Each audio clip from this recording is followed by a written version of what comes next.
The overarching problem that I think people aren't connecting enough is the implications of these three options and what they actually mean.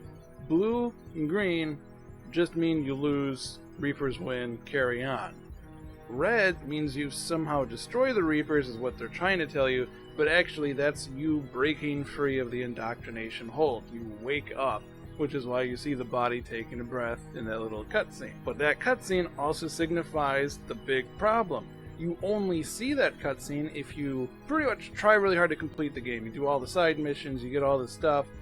If you probably play online or you beat the game a second time. So dedicated fans will get this if they do it just so. Only if you do the red, and only if you go out of your way to max your war assets. This was the real ending. Why only have it for the red? Why make the player put extra effort into it to unlock this ending when it only plays under very specific conditions, unless this is the actual ending of the game? This ties directly into the Day 1 DLC in terms of problems for Bioware. With Day 1 DLC, whatever your stance on it, that is a completely other rant video that I could go on for a while, I'm not going to touch. There's the two camps of yes, they should pay for it, no, we should get it for free because it came out when the game came out. Whatever your stance on that, it put a very clear goal out from EA or Bioware or whatever suit came up with the idea.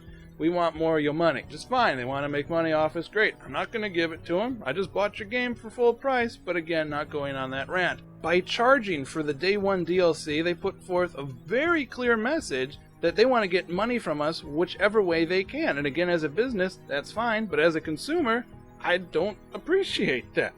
By doing that, they just said, hey, we don't care if you like our game, we just want your cash to play it. And then this ending comes up, and now they're in quite a pickle. They went out of their way to charge their fans extra money to play extra content, and now they didn't even give us an ending. And it's true, we did not actually get an ending, because if the extra credit ending that you only get under very specific conditions shows what people believe to be Shepard waking up, everything dreamt about did not actually happen, which means he is there bleeding out or injured or whatever on Earth, and the Reapers are still reaping havoc, no pun intended, which means the game has not ended yet we are treated to credits and a promise of more DLC. So the game not only didn't end, but now we're supposed to be happy to pay more money to get the ending that we did not get with the full purchase of a game, with additional content that they sold and didn't give us for free. Fallout 3 did the exact same thing. Why did these guys not learn from this? The most common and the most ignorant response to this problem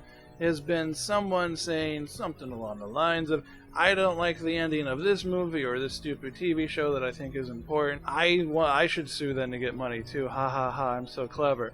No, this isn't a buyer's remorse issue, guys. This is straight up theft. At best, this is lying to their customers who just gave them all this money for their game that they wanted to charge again for more content, and our promise in the disc, they promised to charge you more for your ending that you should have gotten. So why couldn't they have just gone the extra mile of, if this whole thing could be avoided for Day 1 DLC, fine, I'm not buying it. But they could have avoided this problem by actually going the full mile, not the extra mile. They just quit early by going the full mile and making the ending appear only if you do the supposed renegade option, you got all the assets, and do that. Shepard should wake up, and whatever happens, happens. That should be in the game, but only if you're under those very specific conditions. Everyone else who does it wrong, just make that the ending, and that would be a better surprise than some guy going, for 5 seconds. The endings by themselves specifically aren't that bad. They're okay at best,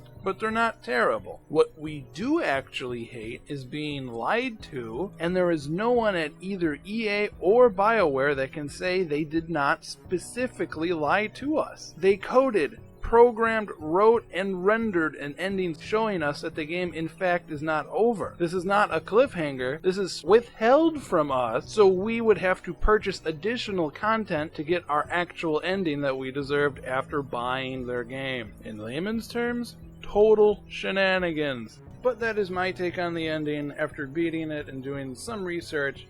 I personally don't think good endings involve doing homework, but maybe you guys liked it better than I. Of the three, I think the green one's actually not too bad.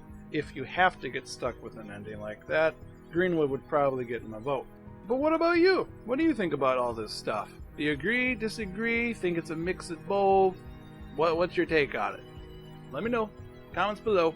I can't think of anything else that rhymes with that right now, so Danish!